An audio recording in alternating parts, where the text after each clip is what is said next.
Hello everyone, hope you are doing well. It's time for a tech talk. Sorry it's a little bit late, but obviously we had, the big dev server on the weekend and also the sneak peek, and all the other stuff that went on. So we're recording this on the Monday, so on the 23rd instead of the 22nd. And yeah, it's if you've never watched a tech talk before, basically what this is kind of like a podcasty thing where we go through a bunch of comments from last time, pretty much all of them, give some thoughts, give some, ideas, if it's questions, discussion points, whatever it is, and then just kind of have a decent time with it. It's a time in War Thunder where there's a lot going on, so we'll see, we'll see what happens. But also, I'm pretty much done with like all the dev server stuff now. I don't think there is too many things to do. So what we're gonna do in this tech talk is we're gonna play a bit of Naval and do the Battle of Henderson Field. Just kind of get it done, and also play a bit of the Candid because this thing's actually really good. So we'll show you it. So yeah, let's go through everything and have a bit of fun with it and try and chill on this week kind of going forward. So let's have a look. We have Braden Murphy in the first one. I hope that somewhere down the line, Gaijin adds some evolution to the maps, like sandstorms rolling in on desert maps, hurricanes on naval maps, maybe some actual changes in the map if you break a dam or the ability to take down some of the larger buildings in Sun City. It would really breathe some new life into the game. I disagree, is probably the best way of putting it. Uh, we already have sandstorms in the game, but they're not like comically cartoony sandstorms, which is what people think when it comes to like Levolution stuff. So that already kind of exists, and the biggest issue is as you add more and more stuff like that into the game, you set up kind of a massive difference between graphical, things. So people will just turn all that stuff off, which they already do with a lot of weather effects anyway. You can do it through effects, you can do it through graphical, changes, and it means that you have a much clearer sight. So you're just basically adding more barriers in between people with different, sets of hardware. And for me, I'm not really that into it. As somebody who has played a decent amount of Naval, I have absolutely no, I have no, what's the word? I have no interest in not in choppy waters, which would be, a lot of. There's been a few people who in the past the devs, like stuff that have been past the devs, is let's have like more storms, let's have more gameplay like that. If you've ever played like a small boat like that one there, like in front of us, like you can even see it right now. Look how much it's just bobbing, and this water is not even like crazy, right? That's it's Teddy. It's the the clone of Teddy. But yeah, so what this basically means is it's actually really hard to get accurate shots a lot of the time, and what ends up happening is you aren't able to like actually have what would be classed as like a fair fight, because you're always just, it's whoever got the RNG of being able to shoot straight where previously you weren't able to because the weather was just like firing you all over the place. So it just kind of sucks, and I don't want more barriers like that in War Thunder. Like it sounds really cool. Hey, let's have it so a random skyscraper like just falls and it looks really cool. Well, that's awesome, but like, how does that actually affect gameplay, right? And if it happens like in the middle of a game or whatever, or if it benefits one side, which of course it will, what people will end up doing is they'll just straight up like just do it at the start of a battle with a certain vehicle and then kind of go from there. Or somebody will just artillery it, right? Like, if the thing about thinking about battlefield ideas, which is what Levolution is, the idea of changing something on the battlefield to move on. The great thing about Battlefield is it doesn't have stationary spawns, and it also has infinite spawns technically, and there isn't like a barrier to you spawning in, apart from maybe like the type. but you can always spawn in no matter what happens, right? So, to me, when it comes to, like, stuff like War Thunder, I would much prefer it to not have that stuff. I think the level of destruction they have in the game is good enough. You know, like, you have buildings which you can just annihilate. You have you have bridges that can be destroyed. You have a ton of different stuff like that, but it is all like, it doesn't affect the way that you play games. Instead, it's better that it is, kind of just cosmetic. Like the new map, right? The new map which is coming in, the Flanders map, or the Van der Leyden, or Van der Leyen, or whatever it's called. So that map, if you actually look at it, the map itself has a ton of really cool areas on it, like including like the trench warfare, the race course, the general buildings and stuff like that. If you remove, or if you make it able to just destroy all those buildings, or destroy the trenches, you won't be able to traverse that map at all. And with Sun City, if it's just, okay, we'll just destroy a skyscraper. Alright, so you've just completely cornered off that whole area of the map.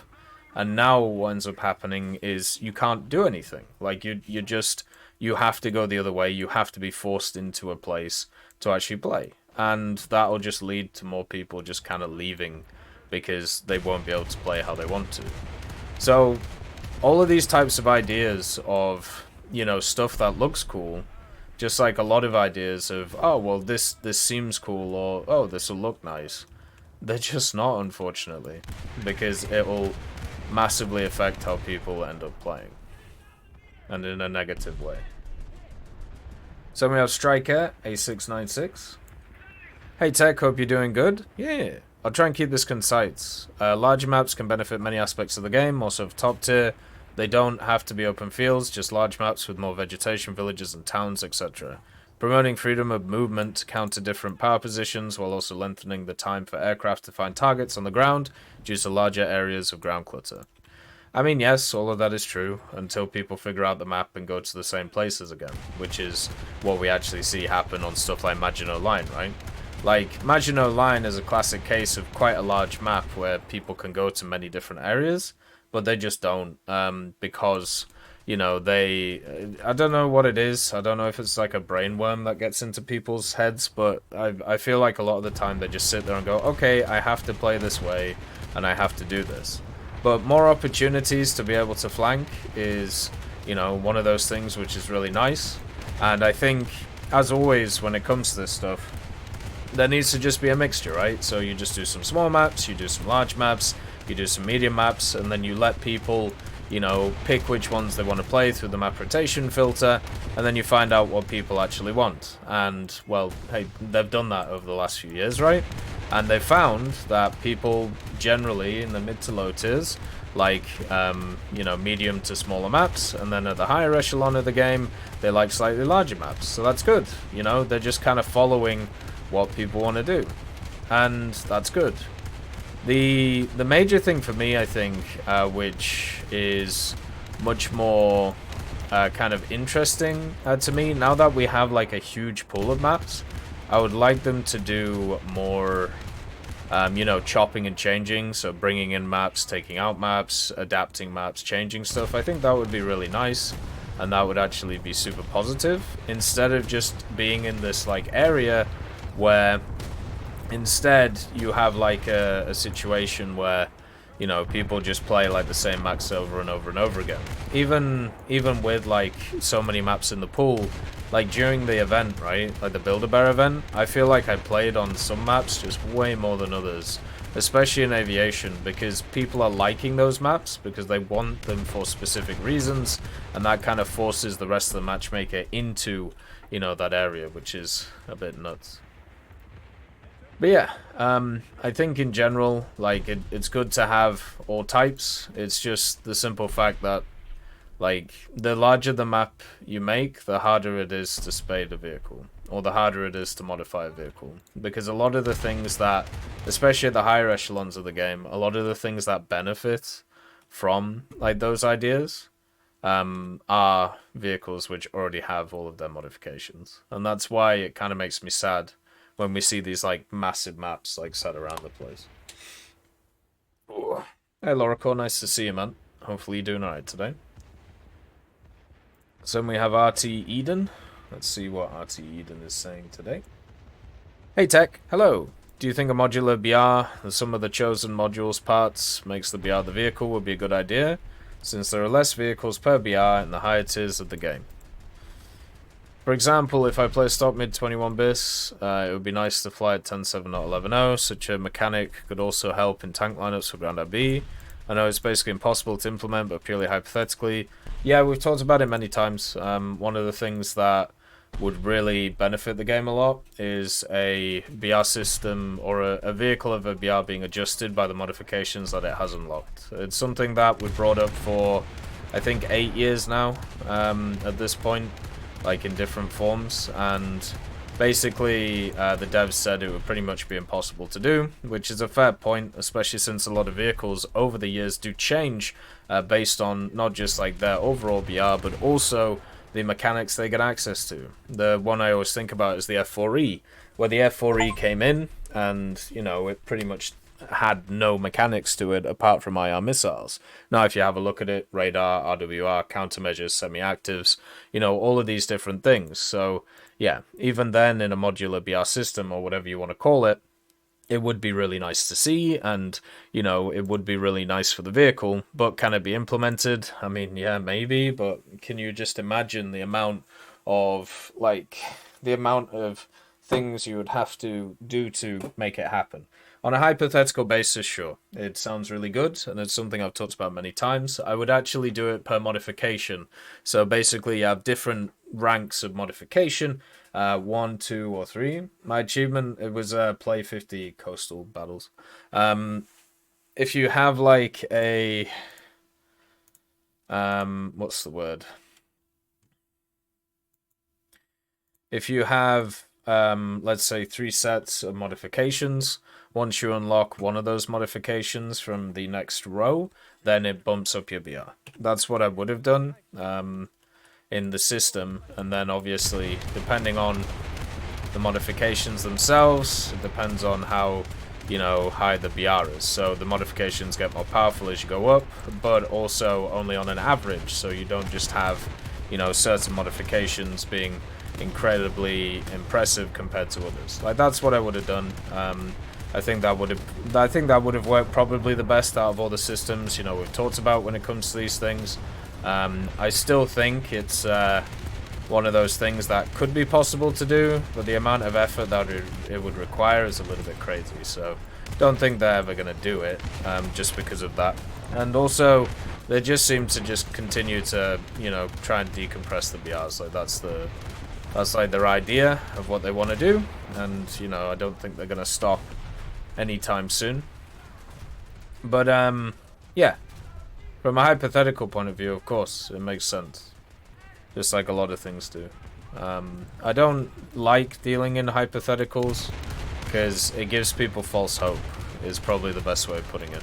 If you give an unrealistic hypothetical for something, then you're just going to end up giving people the belief that it's possible, and also the belief that it's, you know, something that can actually be achieved or at least looked at. As somebody who did a decent amount of theoretical physics at university, I got very annoyed with that mindset of, you know, well, you know, if we can picture it in like, you know, in a mental setting, then therefore it can be seen or done in a physical setting, and therefore we can base, you know, theories or ideas off of it. And it's like, yeah, fair, you know, you can do that, but it's just a pain. Like, it, I don't know how else to put it. It's just, it literally is just something which is just wasting time. And, you know, some people are fine with it, other people aren't. I'm one of those more like practical people, so looking at things from just like a hypothetical point of view, even though knowing all of the limitations that it has, it's not going to be something which, like, I'm really ever gonna want to do in a big way, right? Like, it's simple as that. So then we have Spin Wolf. Hey Tech, what's your opinion on Japan not getting their native armaments for their aircraft? Example, the AAM-1 for the F-104J, F-1 and F-86F, and the laser-guided bombs that the Kai was able to use. Vehicles get access to different armaments based on balance. If you gave the F-86F, even if it was able to carry AAM-1s, which I believe are from the 90s, that means that that vehicle would effectively have to be at, like, what? 10-7, 11-0?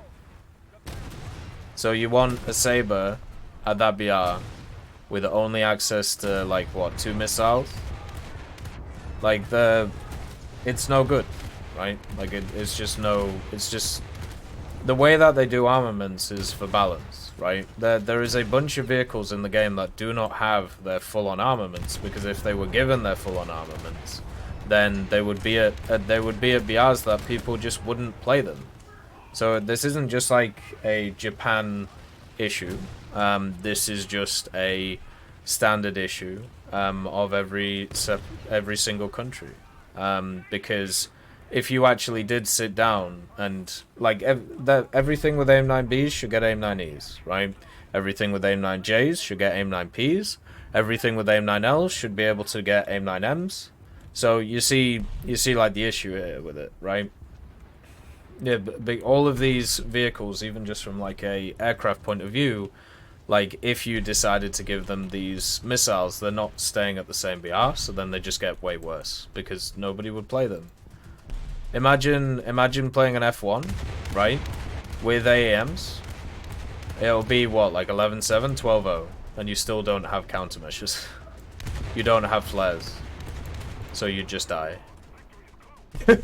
Like, does that sound fun? Because I know the vehicle could carry chaff pods. Like, I remember that was one of the things, but, you know, the radars, which are really good right now, like, chaff doesn't stop them, and you'll never get access to flares, right? So, like, do you really want that for the vehicle? Like, do you want people to just really struggle in it? Like, think about like a ton of vehicles that could apply to. But yeah, the main thing to understand is Gaijin balances vehicles, you know, based on many factors. Not just battle rating and not just rewards. And one of the major factors that they use is what armaments they have access to.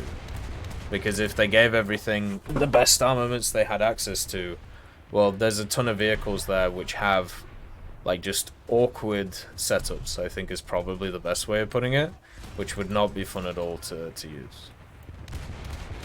So yeah. I don't want to play an F-104J at 12-0 with no countermeasures once again. Like, all three of the things that have been named here for the AAM don't have countermeasures. I don't know why anybody would want to play them so high. The laser guided bomb, sure, why not? If you got a source, send it to the bug report thing. That's usually the best thing to do for these things, because that's how you obviously get stuff changed, right? So if you think it was possible and shown in documentation, then chuck it in, and then they'll, you know, back it up, back it in. Let me begin. Hey Taser, nice to see you. Yeah, exactly. It would just be like an F-86 at whatever high BR. No one would play, you know?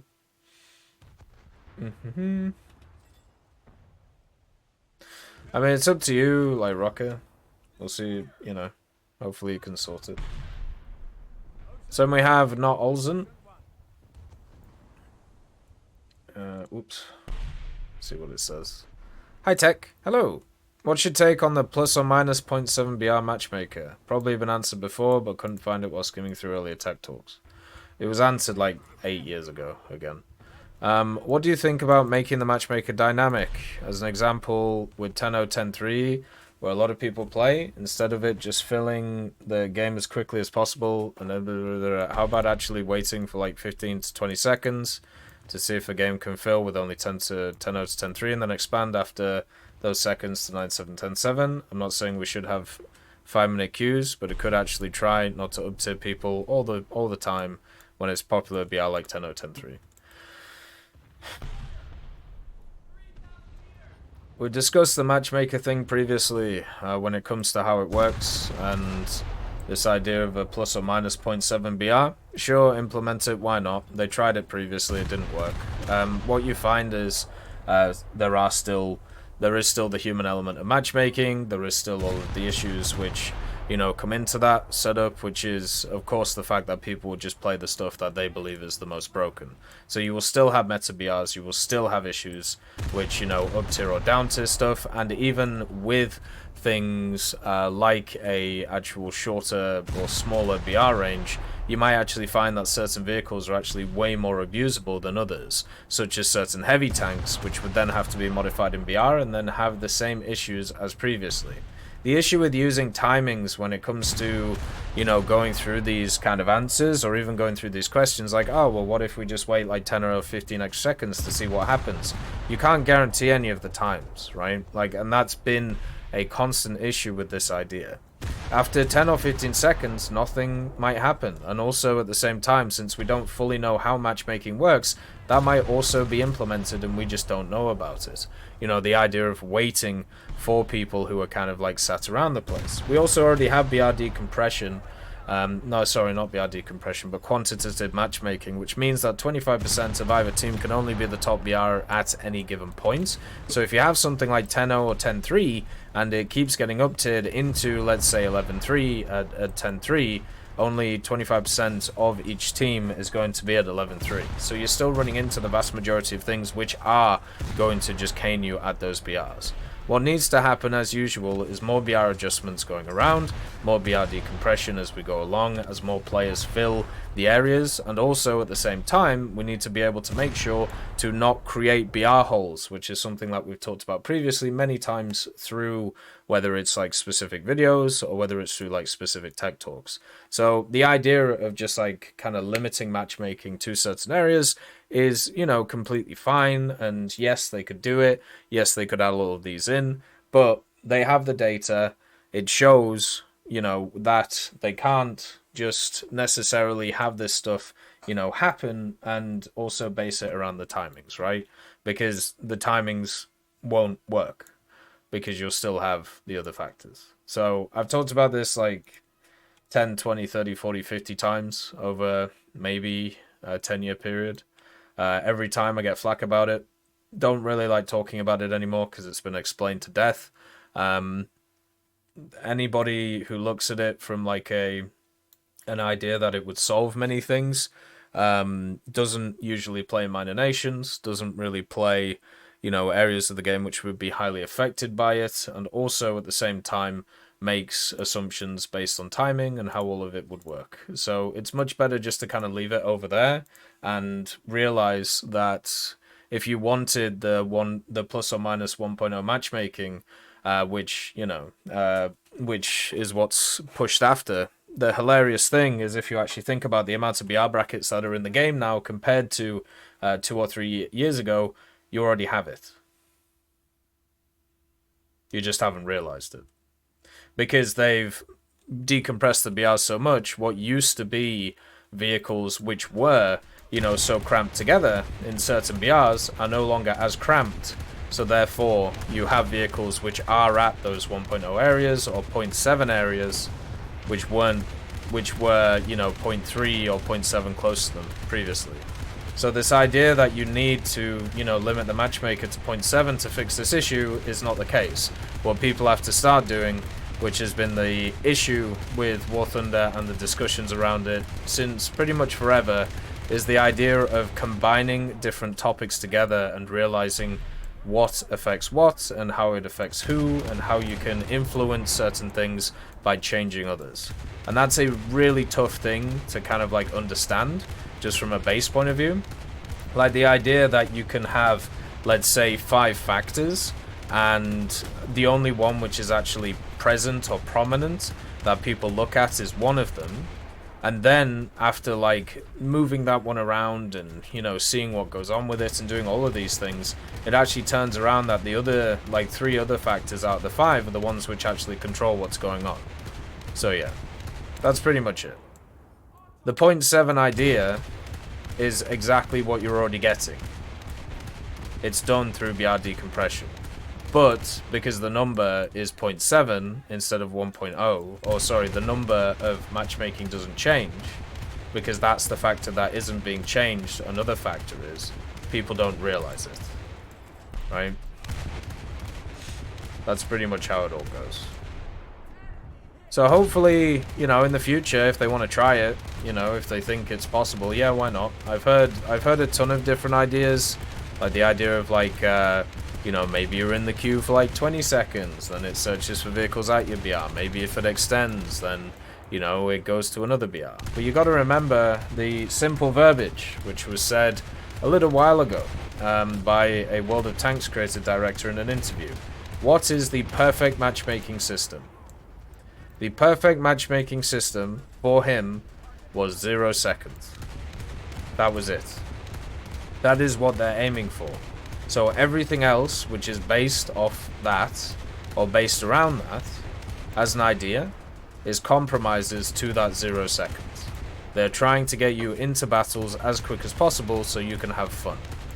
So, if you keep extending the time where that happens, or keep extending the time where you are sat in like the loading screen waiting for other people to come in, you know, in that 15 to 30 to 45 second, you have now made it so it isn't 0 seconds, which is a negative because a bunch of people are going to just turn off from the they're just going to turn off from playing, because usually people only have about 35 minutes to an hour per day to be able to play the video game. So you got to think about people like that, right? Sorry, I'm just trying to donk people with this thing. By the way, as I said, the Candid's pretty busted. 2 40s and like a destroyed, yeah, it's crazy. Then we have Gauge. With regards to loadouts not showing on the leaderboard in air, I remember somebody saying that it happens when custom loadouts are used. Default loadouts are shown as normal. I mean, that might be the case. I also remember somebody telling me that night battles didn't exist for people who didn't have NVDs or thermals back in the day. So basically, if you didn't have those modifications unlocked, they didn't happen. Hey, guess what? They did. So, as always, trust but verify when it comes to that stuff. And it is obviously a bug, and I don't know if it's been reported. I'm sure it has. So hopefully it gets solved, because you never like seeing that stuff. You know, it's I do massively agree with like it being fixed, because I mean, I don't know how many people do it, but I certainly do, where if I see like certain people have certain loadouts, then I play in a different way around them, which I think is it's an important thing to do. So if like let's say I see like an F5 F5E with bombs, then obviously I'm not going to rely on him to have like heavy fighter support, because he's going to be more focused on getting rid of his bombs. So yeah, that's pretty much how it goes. Hey LaFouche, nice to see you. Hopefully you're doing good. I didn't see anything for it in the changelog though, which kind of sucked. So hopefully they can do something about that. Because obviously it is no good that if people aren't getting like the right what's it called? If people aren't getting the right information, then they're gonna make poor decisions. Hey Polska, nice to see you. Hopefully you're doing alright today. Hopefully life's good. Alright, sorry, I just gotta shoot this guy before I get on to the next question. It's the issue with doing a bit of live gameplay. Sometimes I have to actually focus on the gameplay. Not all the time though. Oh god. So we have House of Schmidt. Hi Tech. Naval and Aviation still have a significant number of more modern vehicles that can be added to the game. Although Naval is much newer, Guardian seems to be taking very different approaches when it comes to releasing new ships versus releasing aircraft. Do they? Ships seem to be slowly progressing through capabilities, whereas Aviation seems to be racing to the most modern aircraft Guardian could feasibly fit into the game. Which do you find to be a better development strategy? Do you think it will be better for Gaijin to slowly progress into more modern vehicles by releasing a bunch of vehicles with similar capabilities, like how they do with Naval? Or do you think Gaijin should quickly get very modern vehicles and weapons into the game and then backfill once they get the weapon mechanics and balance sorted out like they do with aircraft? Thanks again. Anytime. I don't honestly think that their approaches are that different between the two separate things. The only reason their approaches are different is actually because of how naval history is compared to aviation.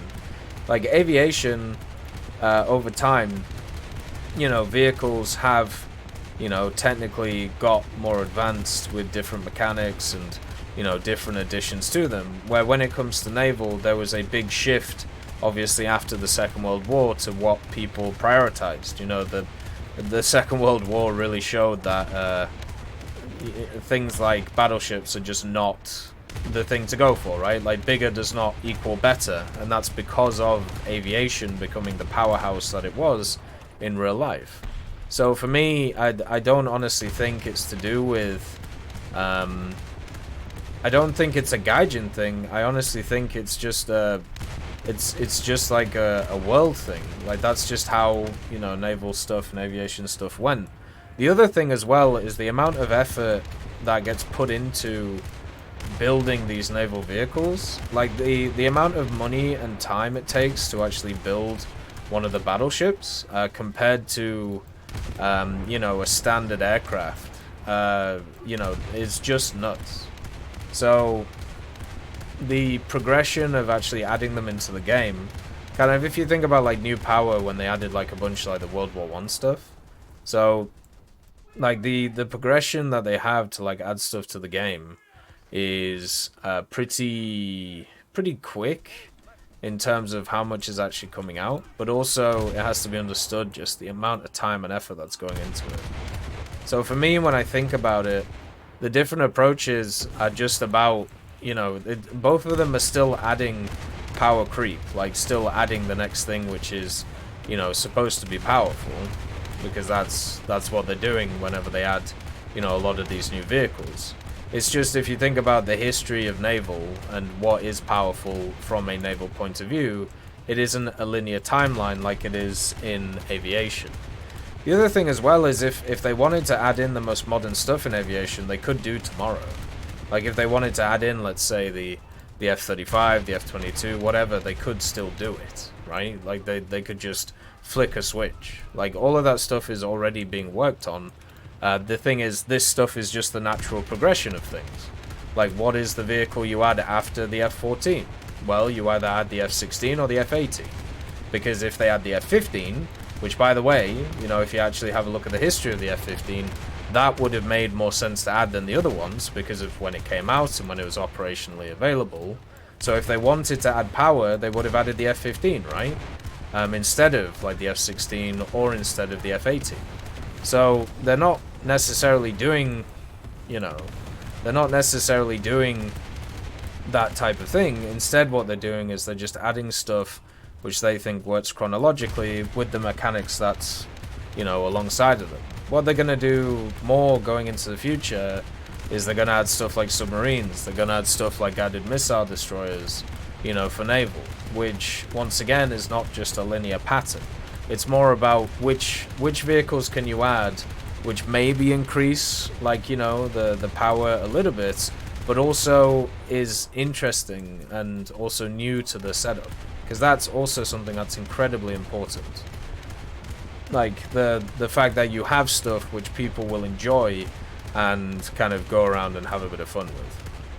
Because if you just have vehicles which are just, you know, copies of others and they don't really change anything else, you can see exactly what happens. Like, you know, I don't know if people were paying attention when it came to last update cycle with the Leopard 2 PSO, where you just had a bunch of just crazy people who were turning around going, well, this isn't fair. I want my next stage. So, you know, it's a double-edged sword with both sets of things.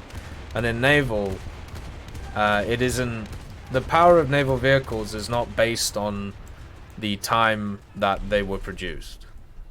And also at the same time, in aviation, that is not the case either. If you have a look at when the F-16 first started coming out, and then also stuff like the J-8B, for example. So I wouldn't class them as just going for the most powerful thing as quick as possible.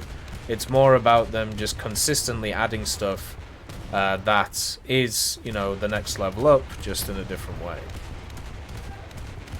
In aviation, they're pretty much just following what they did in ground.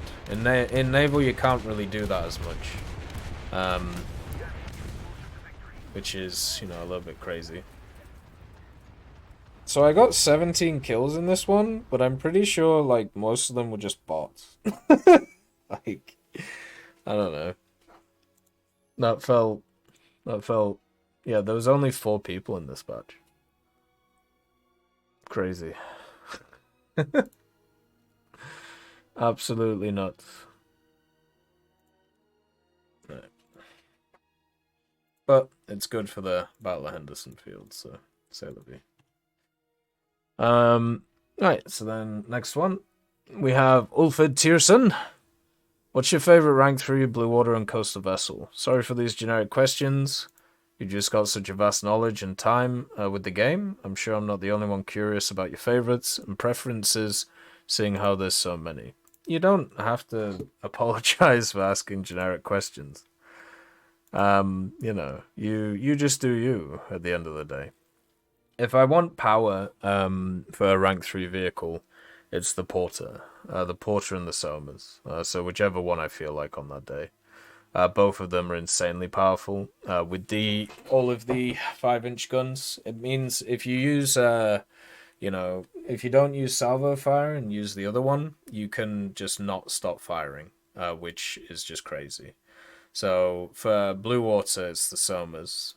The British ones are quite fun too, like the Arethusa, for example, or the Arethusa. But yeah, not as good. For the coastal things, I actually really like the Dark Aggressor. It has the 40mm on the front and has the 4 torpedoes and is 2-3, rank 3. So what that basically means is, first of all, you have this like 2-3 lineup you can run, and this thing is really good against destroyers if you want to up tier it. Also, at the same time, there is the 123K, which is really fun. It's basically just a really fast MTB boat, which has 2 14.5s on the back, and then also 2 torpedoes. I much prefer MTBs to like standard like gunboats. I think gunboats are really boring. The other one is the V990. The V990 is really good too, because the torpedoes are crazy fast. Like, if you know, when you get those like battle pass challenges where it's like, hey, so we want you to destroy blue water vehicles with coastal vehicles, the V990 is your friend. That's the one to go for, because it has access to these torpedoes, and then you just set them up like going for targets, and you can just annihilate stuff. So yeah, coastal I find way more fun than blue water, by the way. I think it's fun just like, you know, firing guns and having a bit of fun with it. But yeah, never apologize for generic questions. Generic questions are good, especially stuff like that. I'd rather discuss things like that instead of, you know, like, what is BR decompression for like the 5,000th time, or what do I think of X vehicle coming to the game? Yeah, the cannons on the V990 only fire backwards, which is a bit of a problem. And also the thing we talked about before, where like the water like goes up and down, like that really affects the V990. Like it's like whoo, like it's all over the place. Been playing War Thunder for years, but I haven't touched Naval. Is it worth getting into? Naval is very good for dailies and specials, and also challenges for the battle pass. So I would honestly say it's good to get into, even if you don't massively enjoy it, because what you can do is you can do the events. So like, you know, the summer winter event, stuff like that, and you can get the vehicles, and then you can always sell them for Gaijin coin, or, you know, do whatever you want with them. So even from that point of view, it's useful. So we have Catapik. Hello, Tech. I need some lineup advice. I'm here. I'm ready. I'm grinding out USSR with my TO55, and it's been going good. I have all the rank 5 light tanks, including the 906, and I'm currently getting the T54s. My question is, should I intentionally up-tier myself to 8.3 or 8.7 to get to the better lineups, but in turn give my premium worse matchmaking? Or should I stay at 8.0 with the T54s, BMP, BTR, and 906? If I do up-tier myself, should I go with 8.3 or 8.7? Rule 1. Never intentionally up-tier yourself. You will just end up annihilating yourself. Instead, you have found that you are comfortable at the BR of 8.0, right? So it depends what your goal is at the end of the day. Is your goal to be able to grind out the tech tree and get to higher echelons? Then obviously continue with the TO55 until its efficiency is not as good as it used to be because you hit a higher rank than what's around, right? So just continue to do that. Then number 2, if that is also the case, run the other vehicles at 8.0 as backup, so when you die, you can spade them out as well to get the bonuses in order to research the next vehicles, right? But what I would do, and this is pretty much, what I end up doing all the time if I am using premiums, which isn't that often, I use the premium as a backup vehicle. So basically, I understand that if I do well with standard tech tree vehicles and actually spade them out, like get the modifications and then, get the bonuses, which is kind of shown on the screen, from spading them out, then I can actually be more efficient at researching stuff than just using a base premium. So it's better for me to do that in that way. And that's what I think is the best. But you should never, ever intentionally up-tier yourself unless you are forced to. Also, never play a BR bracket unless you're forced to, where you don't have at least 2 main vehicles sat there. Luckily for the Soviets, you'll never have that issue. But by the time you've spaded out stuff like the BMP, the T-54s, all of those types of vehicles, you will then have access to a lot of 8.3s and 8.7s, so then you can create lineups around those 8.3s and 8.7s and then go from there. But yeah, just you should always focus on trying to not put yourself at a disadvantage, because you've got to think about the fact that if you put yourself at 8.3, yeah, you'll still face a lot of the same stuff, but now you've put yourself into the 9.3 realm, right? And 9.3 is very different to 9.0. And then if you put yourself at 8.7, you do not want to use the TO55, which doesn't even have any of the munitions that are good to kill anything with composite armor, which is something you run into a lot at 8.7. Hey Doffy, nice to see you. What tips would you give picking a tech tree for tanks? America, Germany, or China? Roll a dice. All 3 are very good. But yeah, so that's pretty much it when it comes to that type of thing. It really, with the Soviet tech tree, you have so many vehicles at pretty much the same BRs. You should never be in a situation where you need to up-tier vehicles. You should always at least have 2 mainstay vehicles at whatever BR you're playing, and never feel like you have to go through tech trees like that. I know that sounds really odd, but you have to figure out what is your goal with playing the tech tree. Is your goal to get to the highest echelon possible? If that's the thing, okay, that's fine. You get it done at the end of the day. Just sort it out, have a bit of fun, and then just grind as much as you can with the TO55 before your brain falls out of your head. But what I would say is it would be better to, have a bit more enjoyment and play a bunch of the other stuff at the same time around the same BR as it. But yeah, just never ever intentionally up-tier yourself if you can't. You will, even though technically you can run it with different vehicles, the vehicle itself can only be used as a backup, because if it's used as a main one, you'll just get annihilated. So yeah, just spade everything you can at that BR and then move to the next one, but don't use the premium and instead use vehicles which are more designed for that specific BR. You'll have a much better time, and yeah, you won't just get annihilated. In ground, especially at those BRs, it starts getting pretty volatile with the amount of stuff you kind of like run into and have to deal with. So it's better to be a little bit more, relaxed. Hey, Lucky Strike, nice to see you. Hopefully you're doing good today. Happy Monday. Hopefully everything's good. We're just doing the tech talk and also playing a bit of Naval to get the page of history done. Grinding with the candid. So we have just 40 or 4ET. I'm thinking about getting the T55AM or the TO55. Which one do you think would be the better option? The T55AM, because it's actually going to go on offer when it comes to the sale. So don't buy anything until the sale. And if the T55AM doesn't go on sale, I'll be incredibly surprised. The vehicle itself is very good. It has access to a lot of good factors. It's always been criminally under BR'd, as a premium. If you compare it to all of the other premiums at its BR, its rank, I should say. So yeah, the T55 is in a much better spot than the other one. The TO55 is a good premium, but it's just. It's just a box standard T55. Though. Which premium do I recommend for China? The beginner's pack.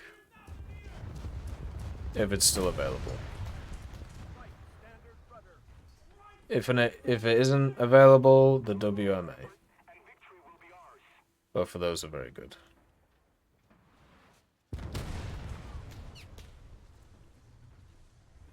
Alright, let's see.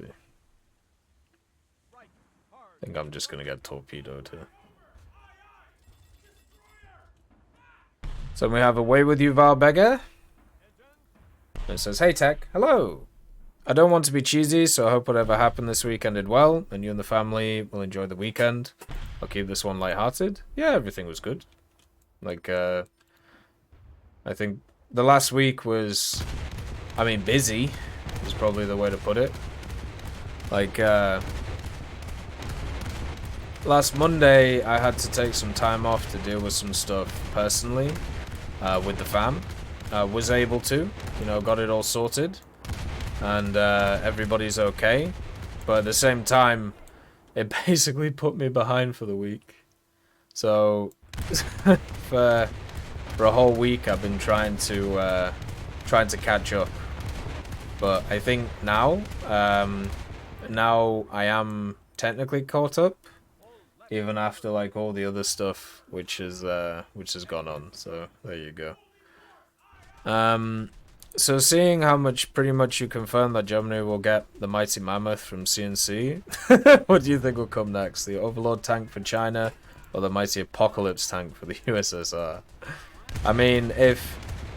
If they ever went that route in War Thunder, let's say they add every historical vehicle ever, and then decide to go down the crazy route with that, I'm down, man. That stuff. The War Thunder engine is just or the Daegor engine just feels perfect for something like that. Can you imagine if they decided to do Star Wars on this engine? I think that's pretty dope. I think that could work pretty well. Imagine if they did anything like that. It would be nice. But yeah, it's stuff like that's a bit of fun. Hey Holy Rune, nice to see you. Jokes aside, do you believe Gajim will ever be crazy enough to do a collab with EA for some April Fool's event like this? Hell, they could have a lineup for 2 to 3 nations, depending on the era they choose. CNC Generals has 3 factions, so much and so forth. Wait, I just need to kill that guy. Anyway, I quite enjoy the new Ghoulish tree, so I'll go back to bullying some KVs with my Tyran. Now Panzer IV, the Panzer Force. Have a good one. Thank you. Hopefully you do too. I don't think War Thunder will ever do a collab with stuff like EA. I feel like I don't know what it is about that, but they have done collabs in the past. Obviously we had one this year, which was really cool, and it seems like they're getting more and more into that stuff, which is really nice. but I don't think something like that would happen.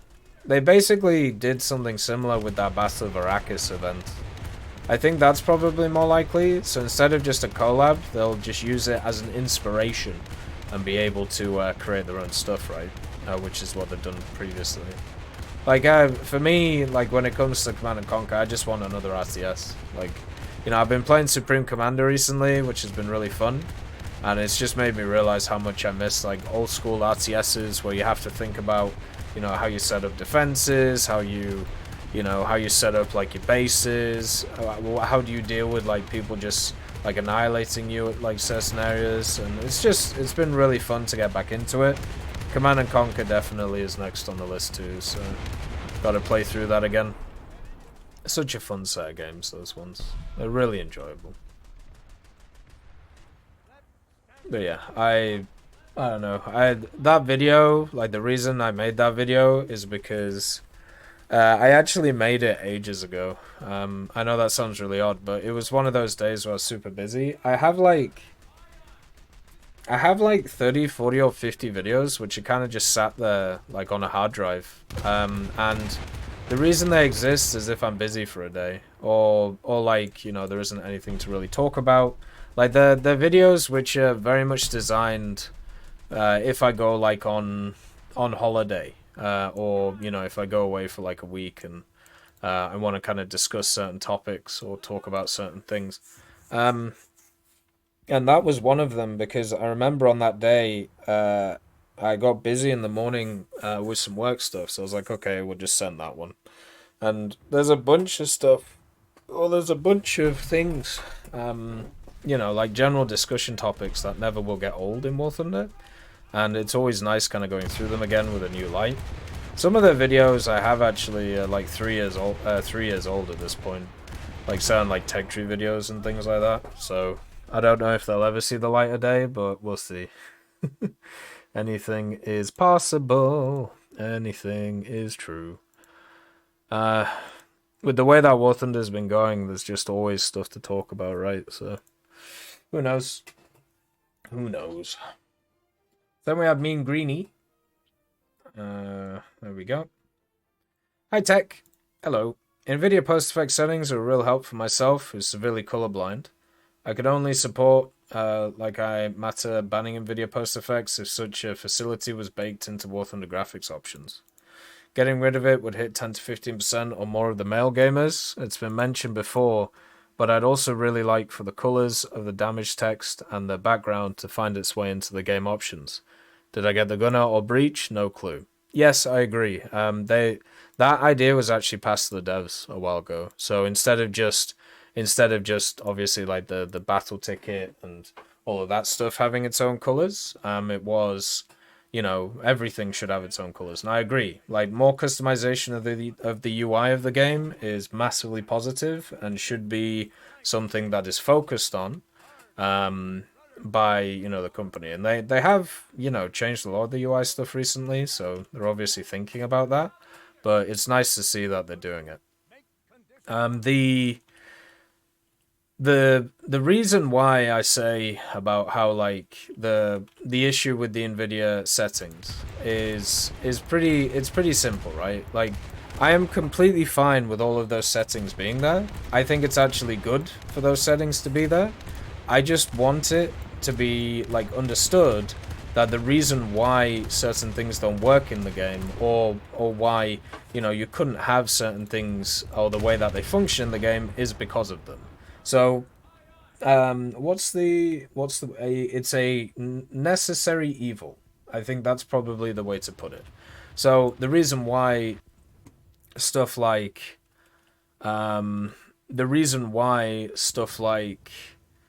the like night battles will never work is because of the simple fact that you have, you know, those settings in the game. So my answer to it is not to remove those settings, is to just remove night battles, right? Because I understand that it is incredibly important to have these options for people who use them on a daily basis to enjoy the game. So it isn't more about removing those options, it's more about keeping those options and removing the parts of the game which are abused by it. And I think that's how, we should deal with these things. So, yeah, instead of having a setup where the filters are available, and also you have certain types of battles that can be royally abused while using them, instead keep the filters because they have other benefits to people, and then remove stuff like night battles which have mostly a negative effect which can be abused, right? So that's how I've always seen these things. And the only way to make stuff like night battles work is if you remove those filters, which is something I don't want to do, as like from a personal thing, right? That's pretty much it, because I want as many people as possible to have access to stuff in War Thunder and enjoy the game. It's like there was this thing in what was that game? The racing game, the big one recently, the one which had a ton of vehicles in it, and it was based around Scotland, I think. Like like you could go around Scotland. Does anybody remember it? It was the big game franchise. That came out. It was a while ago now. It has like two types of the game that comes out. It has like the fun like one with a bunch of different vehicles, and then it has like the one which is a bit more like goofy. Yeah, maybe Forza Horizon. Yeah, so Forza Horizon, if you actually have a look at a lot of their settings, it has an insane amount of what we would class as settings which basically just play the game for you. So like autopilot the game in a way, because well, okay, so that basically means that people can abuse those systems, and then the game can basically play itself. They can unlock everything through it, and they get all the stuff without really even trying. Now, if you look at that type of like setup, like, and you just look at it from the point of view of, oh well, these settings are bad because it reduces the skill and it means that people don't have to try, yada yada yada, and it's like, well, yeah, I suppose. But then I think about the people nowadays who just would not be able to play the game without those settings. Like people who have like limited mobility, or people who have maybe like issues when it comes to like the way that their brain connects to their body, or just general but just general issues like that.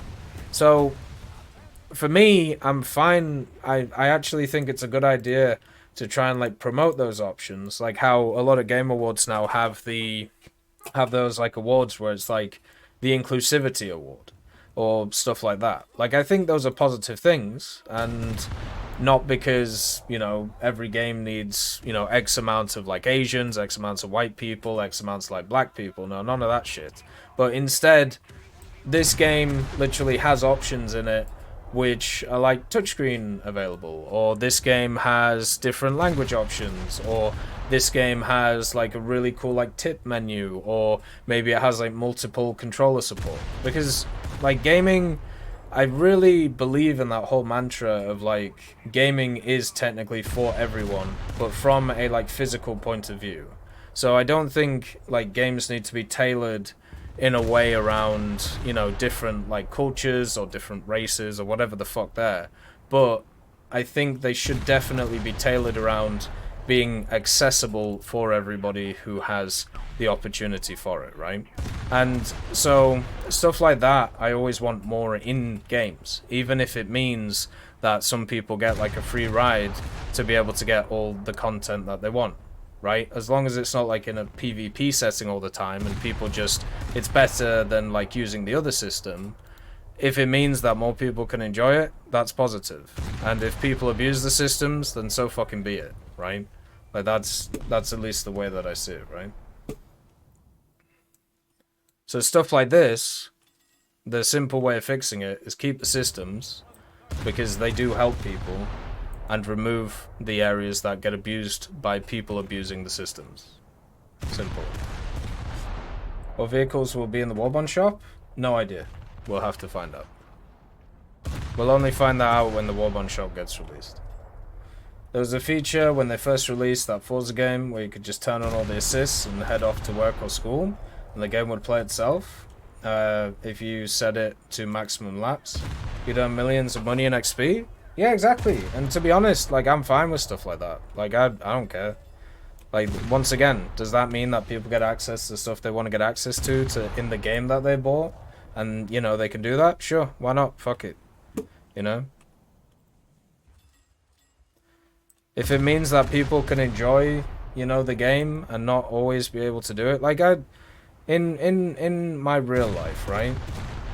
Like, not in my internet life or whatever. Like, I have had experiences with individuals that do not have they do not have, like, full mobility, or they do not have full, you know, like, cognizant abilities. Like, we talked about, like, I'm not going to get into the stuff that, you know, nowadays, but previously, like, when it came to, like, work and stuff like that, one of the things that I did is I used to deliver for my father, who ran, like, a pharmaceutical business, and I don't mean, like, a dodgy one, I mean an actual one. But I used to deliver for him when I was, like, 17, 18, and I used to go to a place called Dove House Hospice. And Dove House Hospice is one of those places which has access, which looks after the terminally ill, right? So people who are not getting better, and they are not going to, you know, live for very long.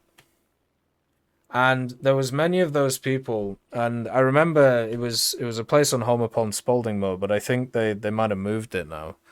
But basically, there was people I met there of all ages. Like, most of them were not old people. A lot of them were actually 20s to 40s who just had either terminal illnesses or they had stuff happen to them. Like, there was a guy who went to Oxford and he had basically some drugs while he was at a party, and it just fucked his brain.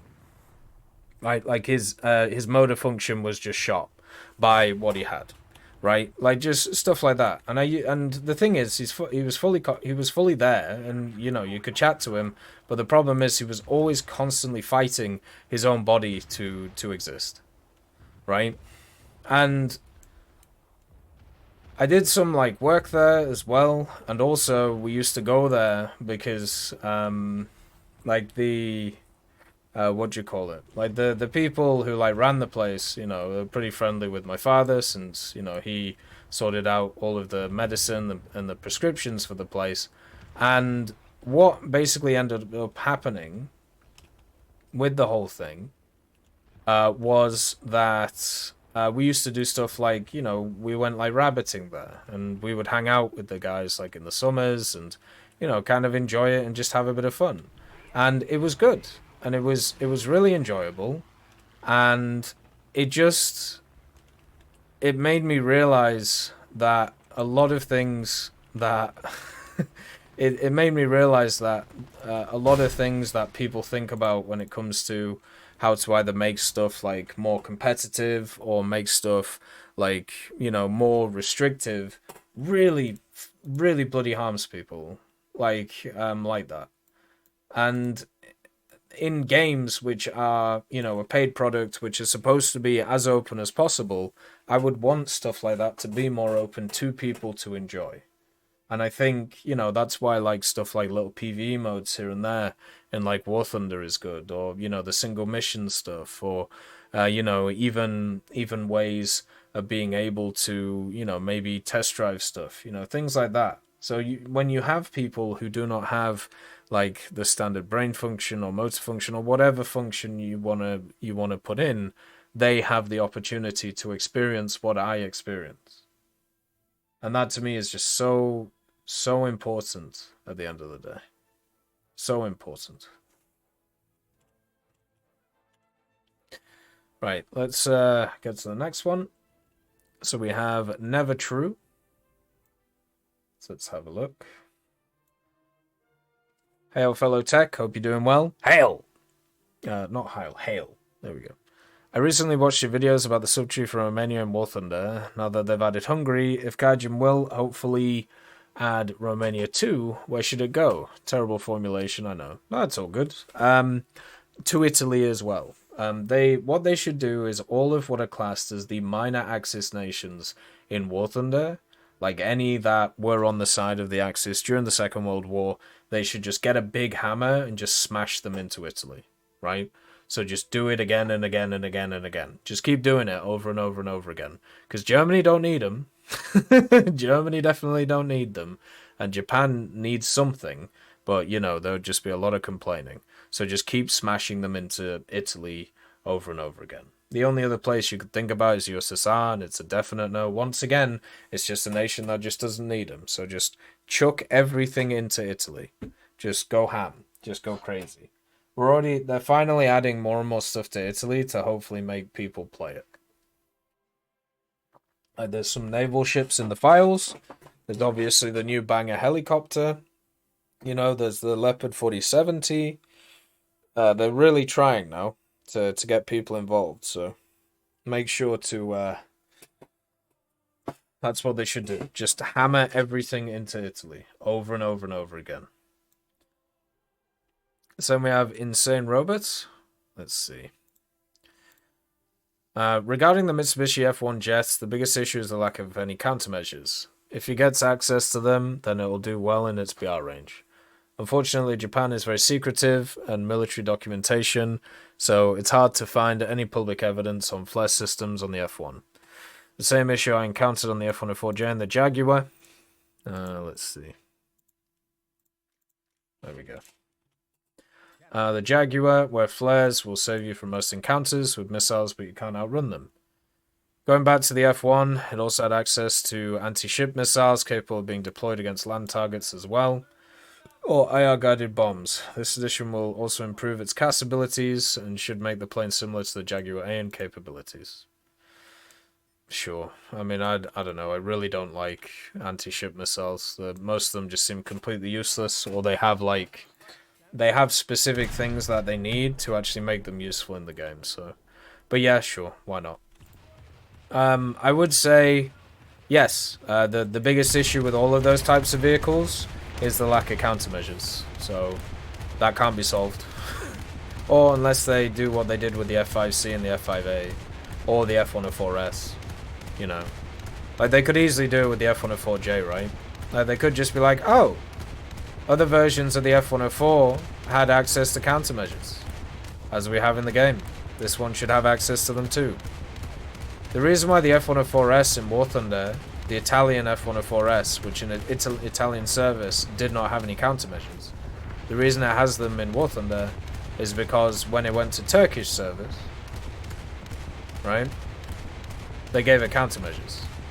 The reason why the F5C and the F5A have countermeasures in War Thunder is because even though they were never mounted, the vehicle could technically get access to them. So the idea that this vehicle, the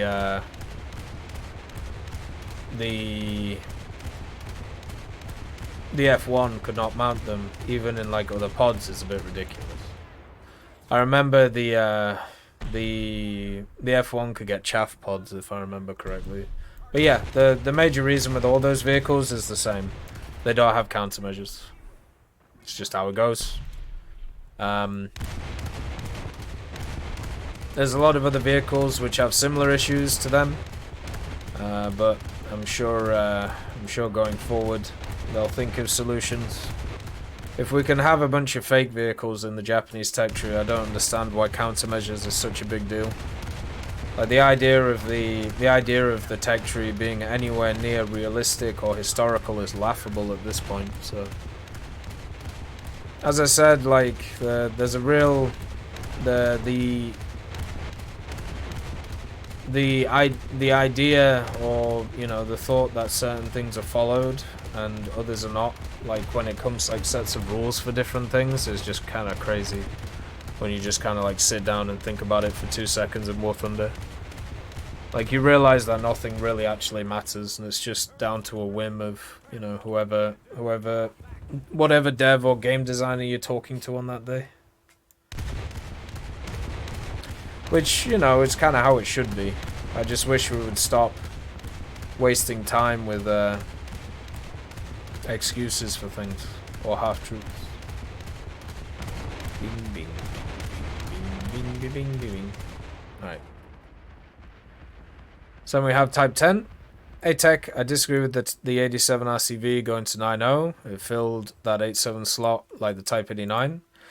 Also ripped the Type 89, one of the best IFVs, to one of the more frustrating ones. I want more interesting weather effects like storms rolling in after a period of time, maybe even a tornado for fun.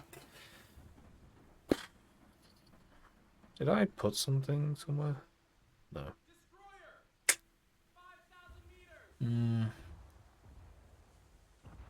I wish more modern urban warfare type maps with huge cities like Shanghai, Tokyo, Paris, Berlin, or any other known popular city. I mean, that's just me. I like urban warfare type maps since it's close quarters combat. Also, War Thunder, stop putting America and Japan versus the world in RRB. It sucks. Have a good day. Hey Wonder, nice to see you. We're gonna play Dungeon Defenders later on. Our day kind of got like turned upside down, so we're doing the tech talk first. But yeah, we're gonna be playing Dungeon Defenders with Freeman, and I don't know what else we're gonna do. But yeah, it should be nice. Hey Salty Lemon, nice to see you. Hopefully you're doing good. So yeah, it sucks they put up the RCV. They shouldn't have really, I don't think. It's a vehicle that, you know, I don't think it being at the different BRs changes it that much, but what it does is it alters the actual, it alters the vehicles around it because they become less useful. I kind of feel bad for what's happened with Japan. You know, they've just decided that it has to, they have to screw with the lineups again. After putting in all of those vehicles to try and fill the lineups, they've just decided that no, we're just gonna split them apart again, which sucks because, you know, the Japan was actually quite fun to play around that BR for a little bit, but times change, I suppose. The Type 89, I agree. The Type 89 was super fun. Even after the change they did to the ammo, it actually improved it quite a lot, which was nice. But those ATGM changes like changed and just jacked so many vehicles, man. It hurts. Like there's so many of them that just are nowhere near what they used to be because of those changes. Hey, and linking up. It's very kind of you. I'll keep it up. Don't worry. We're just doing the tech talk right now, having a bit of a chat. But yeah. Hey Hot Doggo, nice to see you. Hopefully you're doing good today. But now the what do you call it? I just would like Japan to just be left alone for a little bit. You know, they have some fun vehicles, they work really well. Just stop moving them in BR. Just leave them be just for a little bit, you know. You don't have to go crazy, you don't have to do anything silly. You just gotta relax and, you know, let me just bully people in the Type 16 for a little bit, since I don't have anything else I can use with it, you know. Hey Salty Lemon, nice to see you too. Hopefully you're doing good.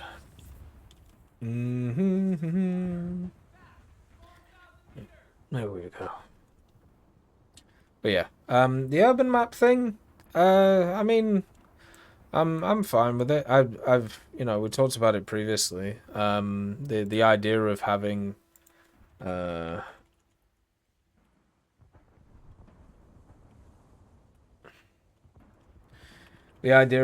like a pre-World War II Berlin or a pre-World War II London, and then kind of a 60s, 70s, like, you know, kind of city, which isn't just a random Middle Eastern holiday city. Like, I think it would be nice. Thank you for the subscription, Cowcat. Thank you for continuing to support the channel. It's very much appreciated. Thank you very much, man. Like, I'm all down for stuff like that. You know, a little bit of creative spice. Tokyo would be kind of odd. But yeah, you know, I suppose it would work. It's just, it would be so cramped. I want to go to Tokyo. One day. Amamiya yo. Haki yaki toki yo. Sunny tunny. Hey, hey, hey. Need to watch Tokyo Drift again. Fantastic movie. Alright. So then we have Jeremiah. Let's see. Thanks for responding. I'd also like to say I do very aggressive scouting in the BMP 2 and 3. Yeah, that's fair. Like, I do it in a bunch of vehicles too. Like the Centauros. Big fan of super aggressive scouting, you know? Just go forward and try and annihilate things as you go. It seems to work pretty well for me. And yeah, we'll go through everything that we can. Some things do get caught by the auto mod, it seems, but there's not really a lot I can do about that. Like, I could technically check all the different things, but I mean, at that point, like, I think it would just be better if people formulate their questions better. If it's getting caught, it's probably down to like a word that's kind of gone nuts, which is usually what goes on. Abu Rask just ate like three or four things there. Alright, so then we have Jerry. Felicitations. Malefactors. Malefactors? I mean, that's a lovely one. Big fan of that one. Alright, let's just get the torpedo off.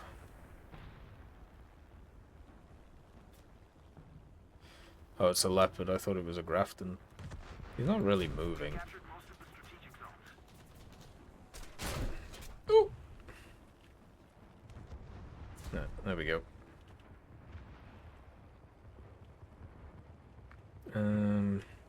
This way. One thing I really want to see in War Thunder is more game modes for ground. We've had Domination, Conquest, and Battle for the longest time. Maybe Gaijin could bring back Break with some adjustments. The greatest thing about life and the greatest thing about living is imagination and experimentation.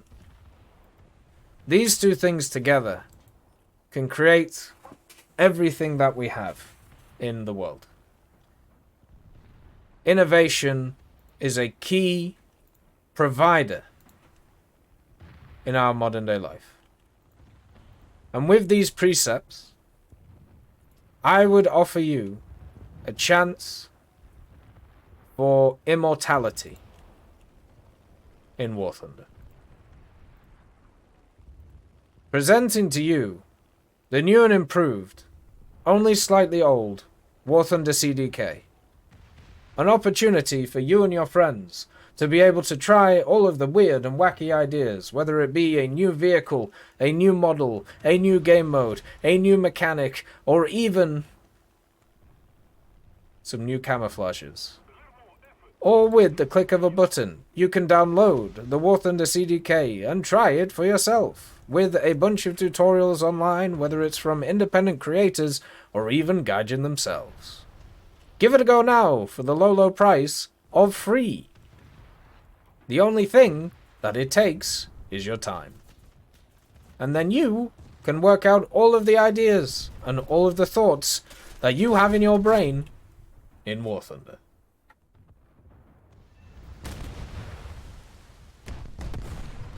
So then we have Lewis Armour, or Lewis Samore. Warmest welcomes to thee, thy lordship, TEC. God damn. We are warm. I do feel pretty warm, actually. Apart from my feet. My feet are fucking freezing.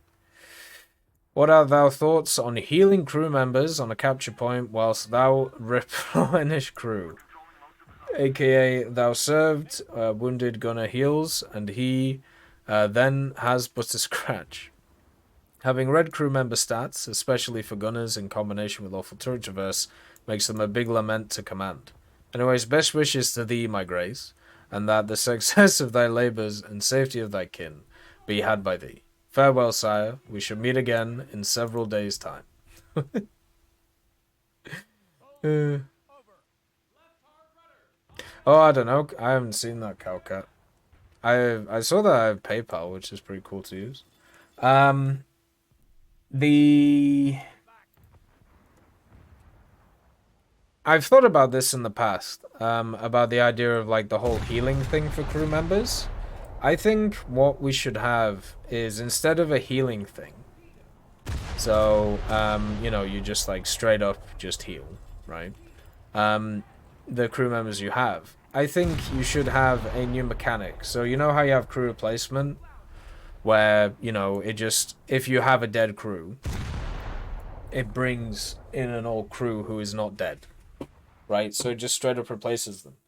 Why can't we just extend this mechanic so you get one of those, but then you also get one which is you can replace a crew member that's been injured? So instead of it just being like a setting where you can only replace a knocked out crew, why not expand it to if you have a crew member who is you know, not doing well, like, you know, is you know, screwed in the head or whatever, and is red or orange or tomato, why not just make it so those guys can get replaced? Like, wouldn't that be better? So your crew doesn't technically have to be dead to replace. And you could only do it like obviously, you know, 1 or 2 times. Otherwise, you know, you could just sit on a cap point and just do it over and over again. But that to me, I think would work. There would just have to be a selection process. So it could either go off, you know, the crew member which is hurt the most, or it could go off, you know, you could pick which crew member you want to be replaced. I don't like the idea of like healing just from like a realism point of view. I know it sounds really odd and silly, but like if you think about it, if you're on a battlefield, like people are not just going to be like healed like straight away, right? If they've lost an arm, they've lost an arm. I would rather have somebody quickly replaced instead, for the role that they're doing. I think that would probably be a bit better. Right, let's just do this. Or it could just refresh the whole crew. Yeah, you could have a crew refresh, but then it would have to take the time. It would have to take the time of what would usually be the time of what's the word? It would have to take like 5/6 times the amount of time that it would take to replenish one crew, just to keep it balanced. But yeah, obviously depending on the crew members. So you could have like one full refresh, which could be quite fun. So I'm just trying to find where my highlights are. There we go. There's no game from the 1990s where a serious but not catastrophic hit would make the crew bail out and run for the edge of the map. It was pretty funny. Steel Panthers, I think it was. Yeah, I think Gonna Heat PC is doing that too, where if you sustain enough, you just kind of give up. So then we have Jadar. G'day, you cheesy bum nut. I do enjoy that one. I've never heard it before, but it's one that will stick in the memory. You cheesy bum nut. Jesus. Oh dear. I will say you good old silly Aussies have some very weird and wonderful sayings. It's definitely a bit of fun. There we go. Yeah, there's a Russian M3 Lee. It's been in the game for ages. Probably before America was in the game. Got to say, I like the idea of having customizable hangars. I've always enjoyed making areas in games mine. A couple of ideas. One, the ability to enter your vehicle and drive it to the testing range runway. Yeah, that'll be cool. 2, display trophies, event items, vehicles. 3, customizable testing area. 4, squad mates gather in the leader's hangar with one of their vehicles there too. I don't know, just a few ideas. Keep it short as to not upset the talking head. Ha ha ha.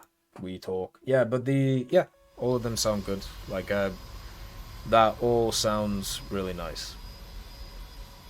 I think the Soviet M3 Lee came out before console was a thing in War Thunder, so that's probably why.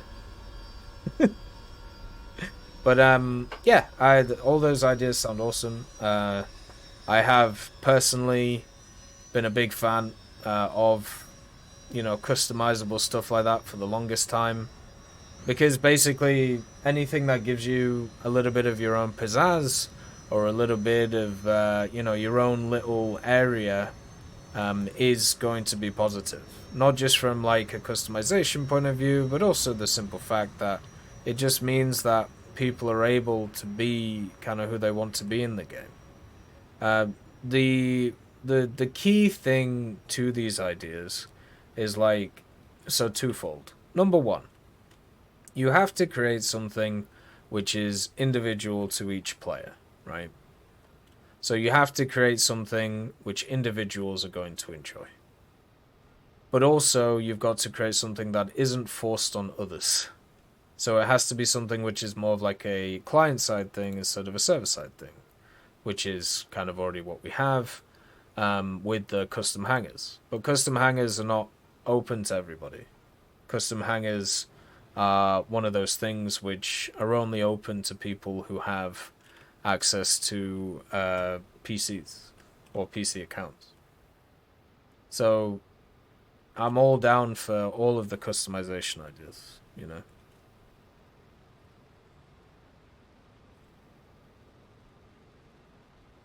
There we go. A trophy room would be cool. You can first person walkthrough. Yeah, exactly. I'd be down for that. It would be really cool. Especially since they added the dude who can walk around now. Seems like your case of masochism has come back as I'm playing the SU-17. We're giving it a go. Like, I'm just gonna stay away from the fight and bomb bases. There's nothing else you can really do with this machine. Right now, the Russian M3 Lee's selling for 30 on the marketplace, which is high but not crazy, like some vehicles. Yeah, it's not too bad. So we have Nomad, or GR Nomad. Are there any hints on the upcoming Battle Pass vehicles? See, this is the problem with doing this stuff. You know, a little bit later on. Yes, I think is the I think is the thing. But yeah, so yes, we have the Strike Master Mark 88 Kiwi vehicle, built by Britain for the New Zealanders. It's a training aircraft / strike aircraft. I don't know who New Zealand are striking. I'm guessing they're worried about, I don't know, the Samoans invading or something. But yeah, so that's a thing. You also have the HMS Archer, or the HMS Gay Archer, as it's known. And then you have the Breda 9053, which is a truck with the 90mm on it. So there you go. Fantastic to see. Everybody's happy. They actually just today announced all of the season stuff for the Battle Pass, so it's ready to go. It's all done and all dusted. And we'll be live on Wednesday, I think. Is that right? Pretty sure that's right.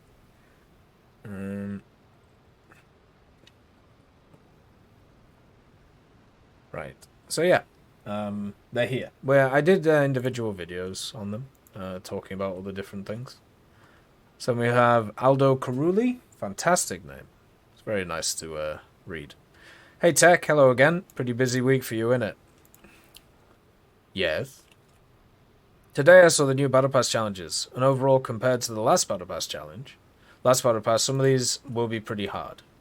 But a single one, at least for me, will be hellish. I'm talking about the Awakening of the Volcano challenge. What do you think about it? I know that usually you do videos on how to tackle the Battle Pass ones, but I want to hear your first-hand opinion about it.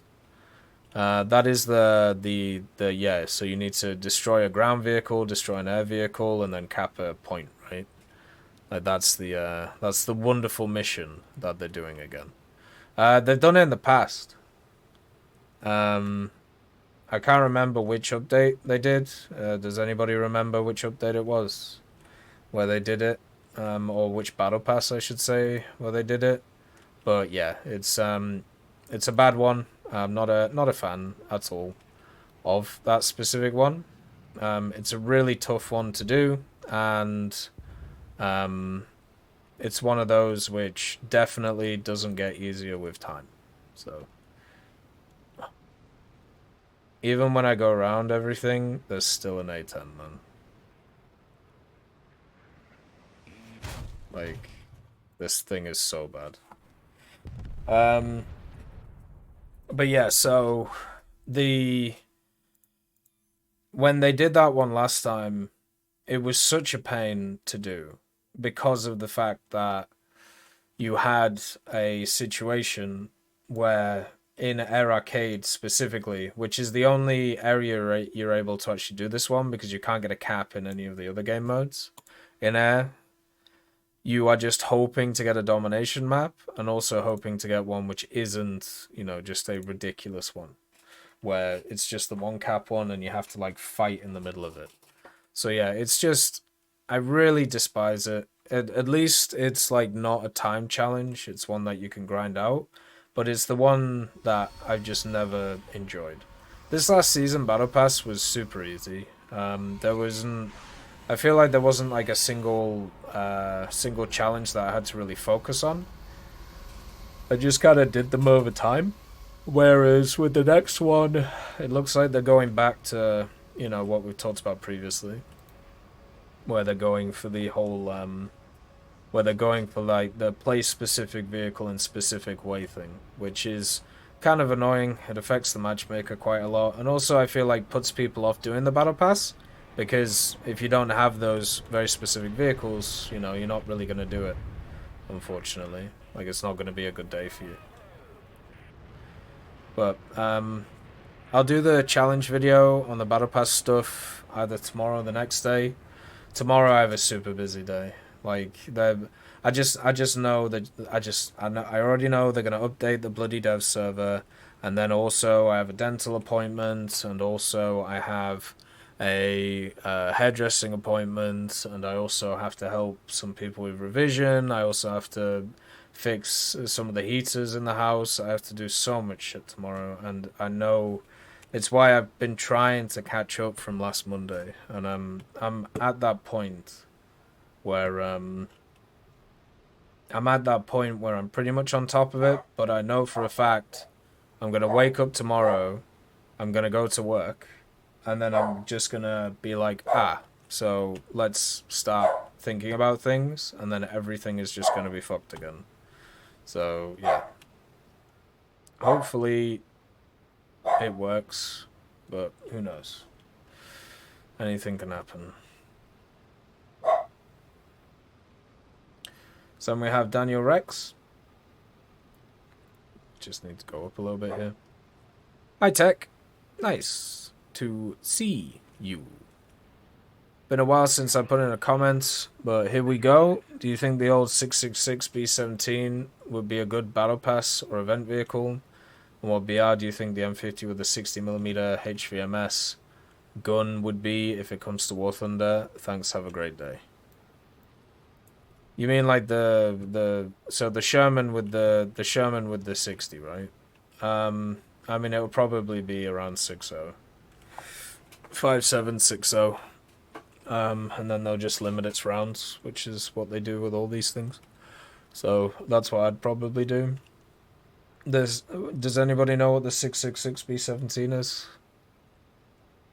The only one that I think about when it comes to the B17, which I think would be a fun battle pass vehicle, is the Gun 17. The XB something or other. It was basically a B17 which was supposed to sit in the middle of B17 like formations and just be like a gunner B17. So it just had a bunch of turrets in it, a bunch of additional guns to just annihilate anything that's around. So for me, I think that would actually be super useful and super interesting. I don't think that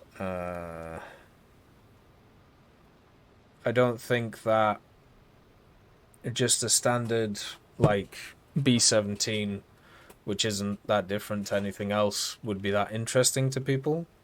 I think it would be much better if they just did a camouflage for that. It's a notable B-17, serial number 412666. Was it different to other B-17s?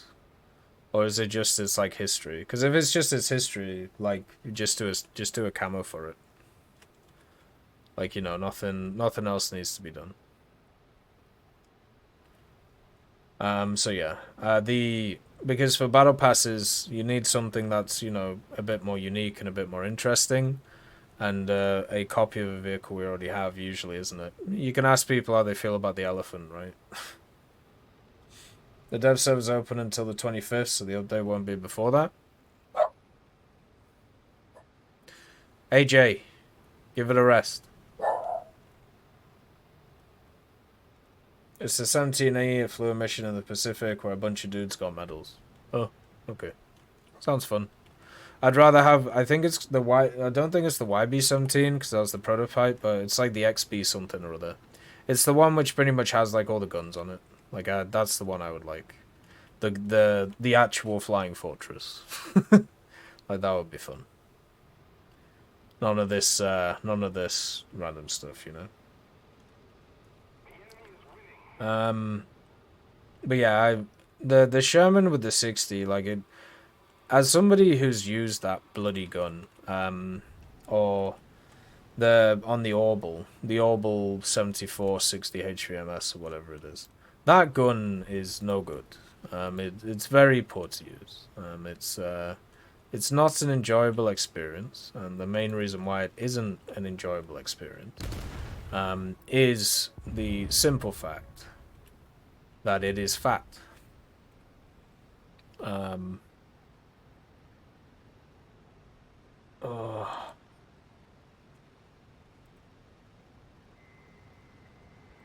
It's not fat, sorry. The round does a lot of pen, but it doesn't actually...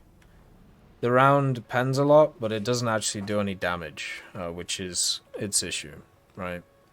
And that's always the issue with stuff like that. And it sucks. So hopefully in the future, if they change the way that its stuff works, in terms of the ballistic properties of the rounds on something like it, like the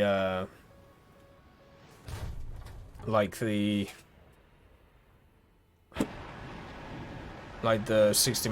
APF SDS, then maybe it would be worth having a look at.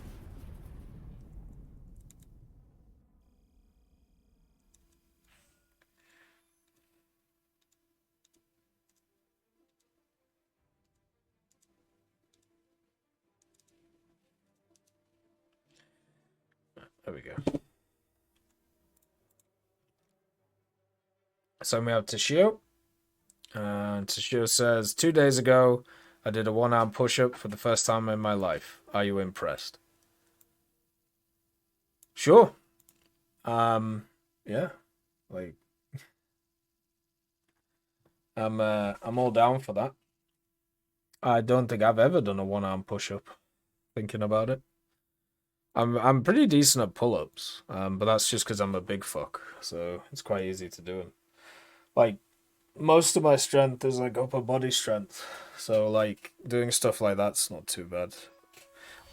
I really enjoy doing sit-ups too, but yeah, press-ups for some reason I'm just not good at. But one arm stuff is very good. I'm always impressed with things that I can't do.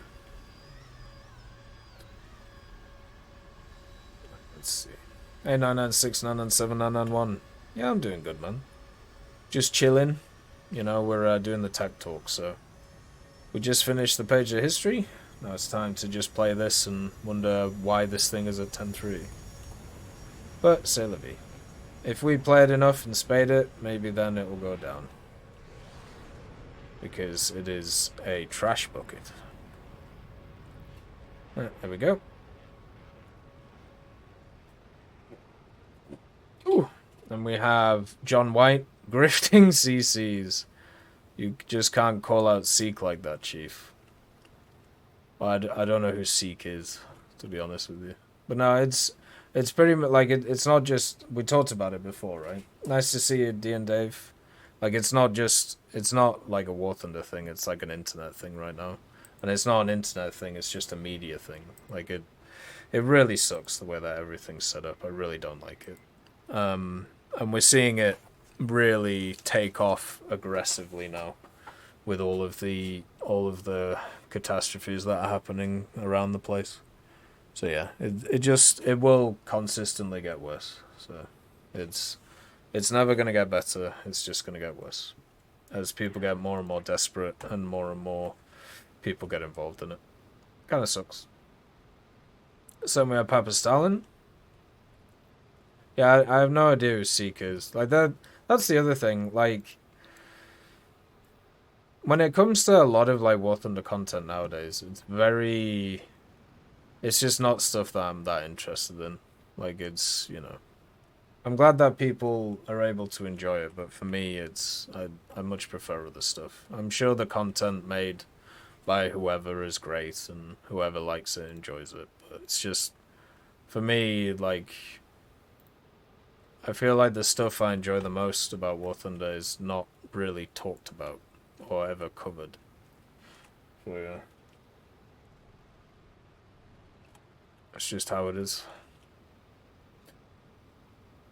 So then we have Papa Stalin, Guten Tag TEC, und Genuss. Monet, I hope that ref continues to watch over all French sports teams. As for TEC, opinion on how our own Entourage and Bob, please stop with the essays about the plan, ships, classes. Why not do something like an essay about all the variants of the flankers, fulcrums, vipers, typhoons, etc., not ships that no one really cares about? Oh, can you imagine? There's so many like crazy there's so many crazy like vehicles out there which have like 50 variants, man. It's just kind of nuts. This vehicle isn't stock. I have like 3 or 4 mods on it after like 20 games. Yeah, the World Cup matches happened. The good old England versus South Africa, New Zealand versus Argentina. New Zealand hammered Argentina, not really a surprise, and England put up a very good fight against South Africa. It was really nice to watch. Just sucks that Sinclair can't scrummage and hasn't been able to scrummage for about 10 years now. But he's picked for some reason. I don't know why. I honestly think like the reason why he gets picked is the same reason why a bunch of these guys get picked, these utility players, because they're seen as like they're seen as options for like ball carriers and around the field. But as we saw on Saturday, what ends up happening is people get exploited, especially if you're talking about mission, or if you're talking about like semi-finals of World Cups. That's exactly what happened. I'll have a look at it tomorrow. Super text it. We're doing the tech talk today. Yeah, I'll just refund the points. Where is it? But yeah, the simple thing is about it is it was actually quite fun to watch the World Cup, and I'm looking forward to the final. But I'm pretty sure that South Africa are just annihilated now. Like Evan Ebsebeth, or I think he's just called Edsebeth, like his last name. First of all, he got subbed off, which probably shouldn't be that surprising because he's pretty old now. He got subbed off after like 60 minutes, and he looked like he was just dead. Like he was in the afterlife, and I've never seen somebody that shattered. And that Ireland game, that France game, and the Ireland game that they did, because remember, South Africa also faced Ireland too. And that England game, I think, is just like nuked South Africa. And if they come back, and if they win this next game against New Zealand, I'm going to have a completely newfound respect for that set of players. Like, like that Ireland game and that France game and that last game against England was just a pure, like, just hammering from both sides. It's just nuts. Like, when you think about it. So, yeah. I am absolutely amazed that everybody is still standing, like, in that side. So, yeah, if they win, I think this is way more impressive than when they won 4 years ago. So I'm just switching my things up. There we go. Okay. So we have Rookie. Crossing my fingers on the timestamp man. Well, I mean, unfortunately the timestamp man, he got busy, which is what always happens. But it was really nice, the period that he did it for. And if anybody else wants to step up, I can offer like free games. I can offer like a bunch of different stuff if people actually want it, to do it. Like, how about this? If anybody does like proper timestamps, like for the thing, I'll give you 3 free games a week, and then you can do whatever you want with them. I'm sat on like 1,000 game codes from like various things that we've bought or giveaways that we've done, and they're all just sat there. And I do give them away a decent amount, but still, they're there if anybody wants them. And I can even buy a bundle each week for the individual.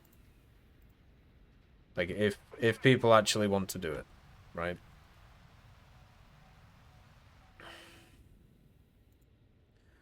I just realized they removed the AA, didn't they? Kind of sucks.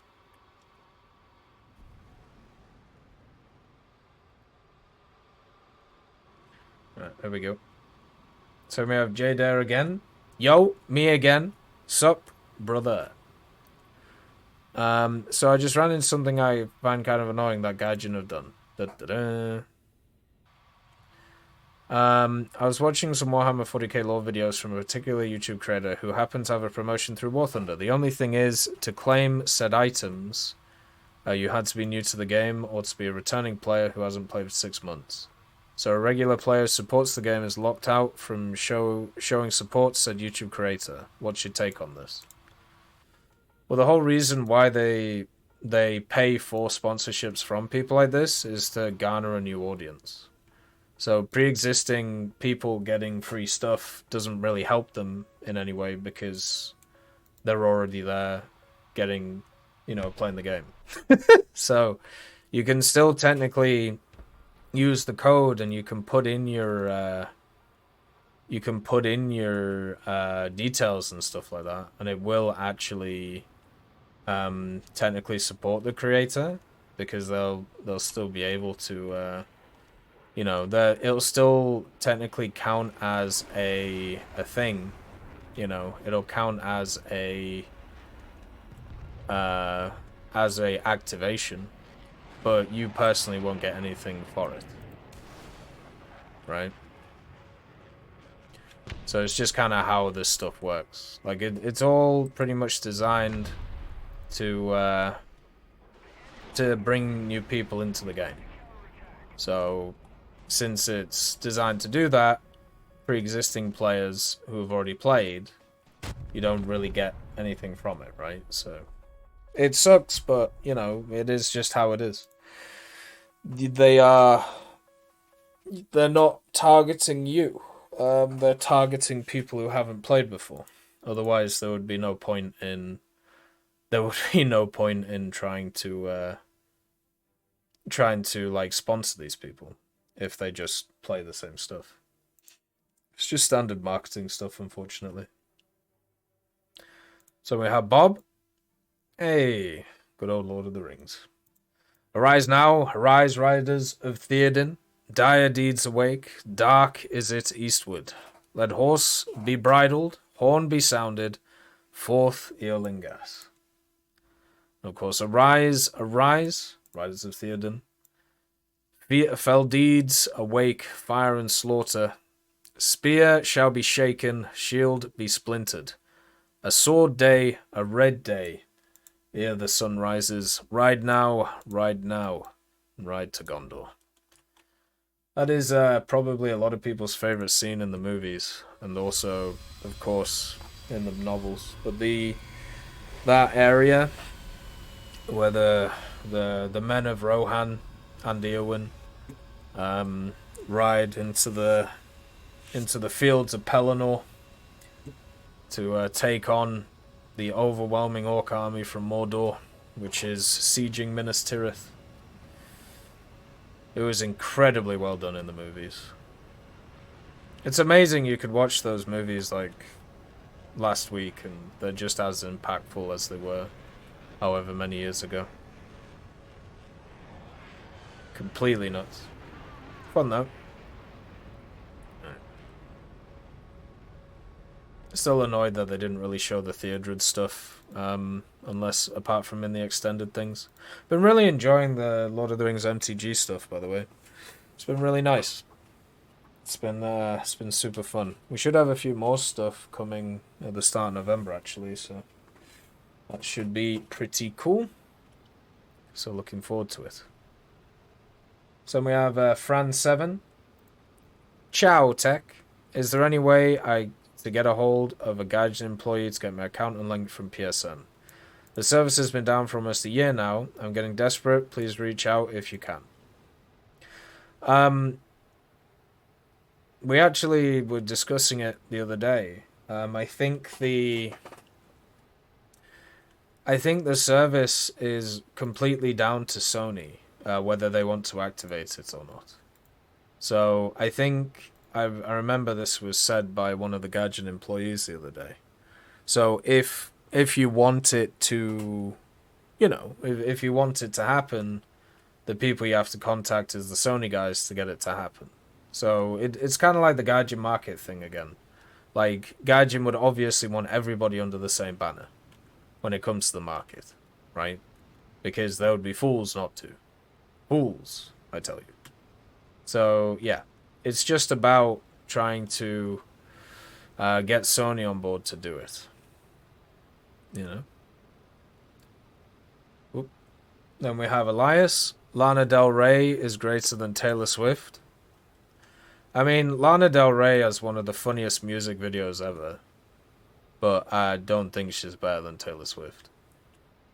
Like, if you just think about, like, the cultural impact of Taylor Swift, after going to see, like, that show, Jesus. That was just crazy. Well done, Cowcat. Keep it up, man. Yeah, it's crazy, isn't it? The amount that you can get. Like, that music video of, Call Me Maybe, where the dude just turns out to be gay is just, I don't know, it just tickles me every time, man. Like, it makes me just laugh every single time. Like, when it happens at the end. But yeah. I honestly didn't realize how many famous songs Taylor Swift had done after the, now I do after going to, like, that cinema concert thing. But goddamn, like, it's insane the amount of music she's done that's popular. Because I usually just listen to, like, mixes, like, like remixes and stuff like that. Like, I listen to, what's it called? They're called the Two Friends, but they do what's classed as, it's called the Big Booty Mix, which is childish, but you know how it is. And and basically, they do mashups and remixes of songs and stick them all together. And if I'm ever, like, working out or, like, if I'm ever, like, walking somewhere and I don't have, like, a podcast to listen to or whatever, I always stick it on because it's got very good rhythm. And it has very good, I can't remember what they're called, but, like, when you mesh two songs together, they have very good overlaps, so they don't sound awkward to go. So, yeah, it's really cool. It's definitely something that I really enjoy. And yeah, I think out of all of the female singers that are around. The one that I enjoy the most, I can't remember what her name is. God damn it. I'm really bad with names. Yeah, I'll just have a look. Oh, damn it.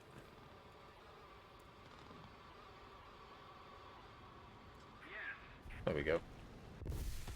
Da-da-da.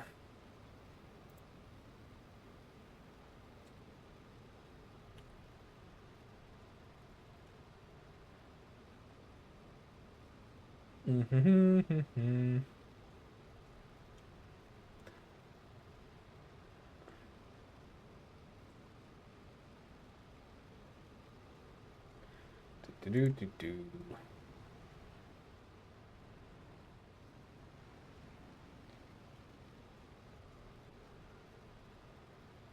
I'll have to find this damn thing.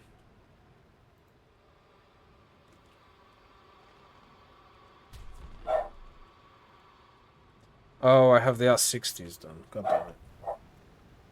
But yeah, it's there goes the dog. But I'll find it for next time.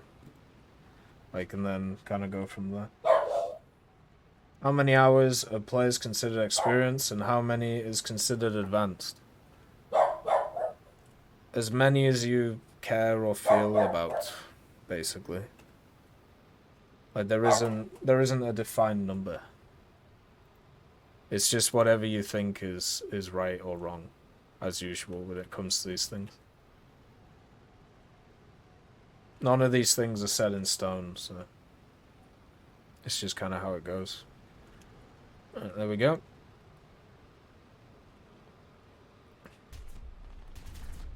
But I do have quite a lot of music I've been listening to recently, which has been pretty fun. I've been listening to a lot of Post Malone for some reason. Like some of his new stuff, just kind of having it on in the background and just chilling. His stuff is generally very nice to listen to.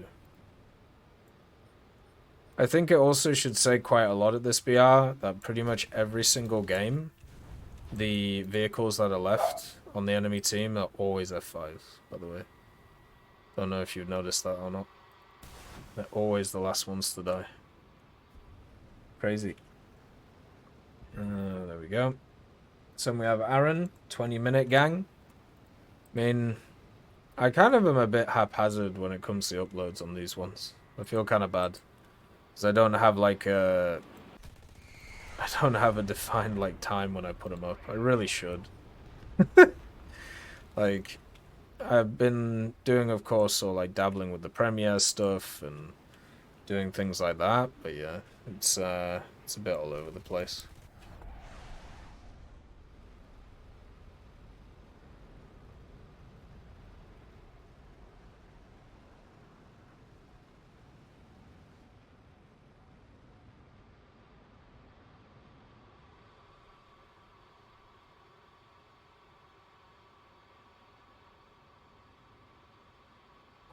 Alright, there we go. Right. So then we have Like You Cut G third, and then also Purge Trap first. So, sorted.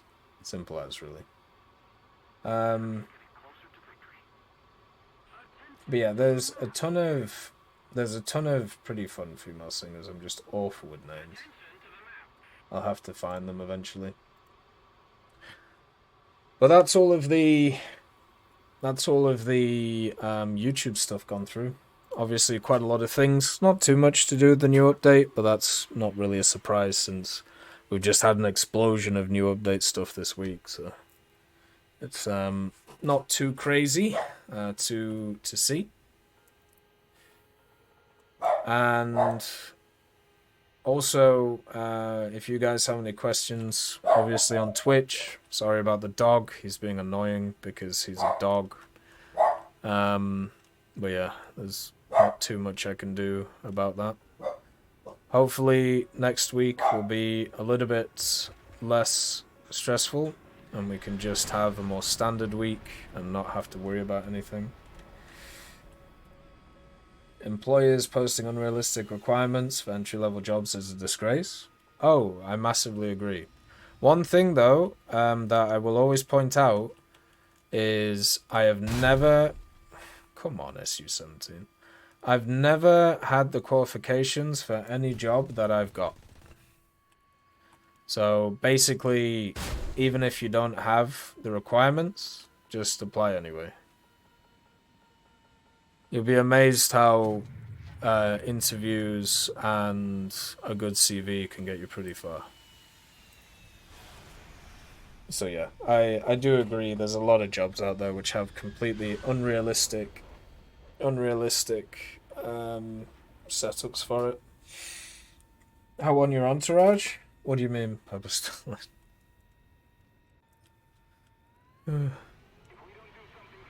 Yeah, there's a lot of imbalances right now when it comes to the world at the moment. Looking at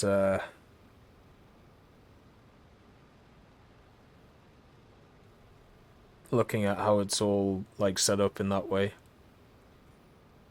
What do I think the next UK top tier aircraft will be? I honestly think it'll probably be like a Tornado again. I don't think it's gonna be anything that's crazy competitive or whatever. They're just gonna like toss in a Tornado again. I'll be incredibly surprised if they do like, you know, something crazy, or it'll be like an aardvark, like an F-111C or something. That's probably the best news I've ever heard in my life. What about the requirements thing? Well, a lot of these places put like requirements like that to filter out a shit ton of people, right? Like that's the whole point. Yeah, I saw the Evil Within's free on Epic, yeah. Opinion on all the people I have surrounded myself with. You mean like in the online space? I mean, I think it's pretty fun. Like, I don't know. Like I don't have any negative experiences. I overall have a pretty good time. Like I'm very, very fortunate to have met a lot of the people that I have met over the years in the online area, and in real life, you know, kind of the same. I sometimes feel like I wish I sometimes think that I wish I could put in more effort for the people around me instead of focusing on individual stuff. And I think over the next few years, that's what I'm going to focus on because I feel like now the position that I'm in is very positive. So it's time to kind of spread the love as you do it. So that's at least what I'm kind of thinking about. And then obviously a few other things too. Yeah, like the Tornado Mark 7 or the Harrier. Do you think Gaijin will slowly open the door for World War One stuff? I think that they already have, obviously, with the naval stuff. You know, like there's a ton of vehicles that are in the game now, which are, you know, from the First World War, like these areas. And I think they'll just keep doing that. Like we saw in the files, there's the Conte de Cavour, which is another 1910, you know, dreadnought battleship. So for naval, it's already there. I think they're going to go there for aviation. I don't think they go there for ground vehicles because it just doesn't make sense. And they've even said so in the past. And, you know, I agree with them at the end of the day. When will the Gripen come? Either this last update this year or next year. I think we'll get an early version of the Gripen because there's nothing else to bring along. Right, so that's the end of the questions. A good setup today, and also at the same time, hopefully this week won't be as busy. Hopefully everything will be fine, and we will have a good time. So look after yourselves. Peace be with you. See you next week.